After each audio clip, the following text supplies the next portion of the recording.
মাননীয় সদস্য গাজী নজরুল ইসলাম সাতক্ষীরা, প্রশ্নটা সংক্ষিপ্ত করবেন। মাননীয় স্পিকার, আপনাকে অসংখ্য ধন্যবাদ।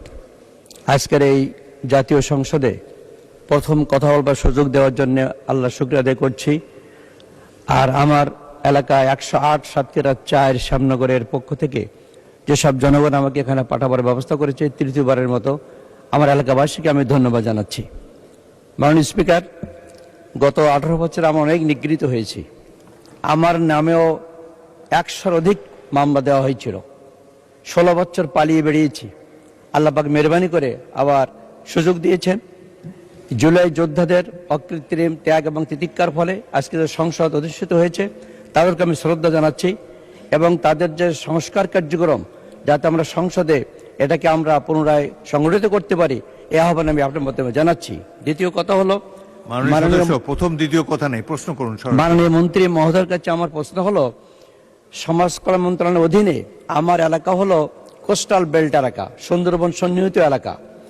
জঙ্গলে আমার আগে প্রায় 30 থেকে 40% লোক জঙ্গলে তার জীবিকা নির্বাহ করে। তারা যখন উপকৃত হয়, সরকারও অনেক ট্যাক্স পায়, এখান থেকে উপকৃত হয়। এই জঙ্গলে যারা বাঘের পেটে চলে যায়, এদেরকে মানে পুরুষ লোক মারা গেলে যে বিধবা হলো তাকে বাঘ বিধবা বলা হয়ে থাকে। আমাদের জনাব মন্ত্রী সাবেক আলী হাসান মোহাম্মদ মুজাহিদ আমলের সময় ওই বাঘ বিধবা এবং তার পরিবারের সদস্যদের ভরণ পোষণের জন্য একটা প্রতিষ্ঠান করার পরিকল্পনা করা হয়েছিল। তার কাগজপত্র আমার কাছে আছে, ম্যানুস্ক্রিপ্ট তৈরি করা হয়েছিল। সেখানে জমি অধিগ্রহণও করা হয়েছিল। একটা ঘর তৈরি করে, প্রতিষ্ঠান তৈরি করে তাদের লেখাপড়া শেখার ব্যবস্থা করার চিন্তা করা হয়েছিল। কিন্তু পরবর্তী পর্যায়ে সেটা আর সামনে এগোয়নি।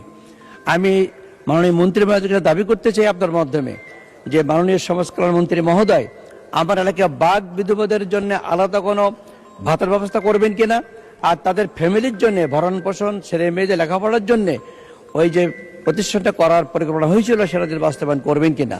আপনাকে অসংখ্য ধন্যবাদ। মাননীয়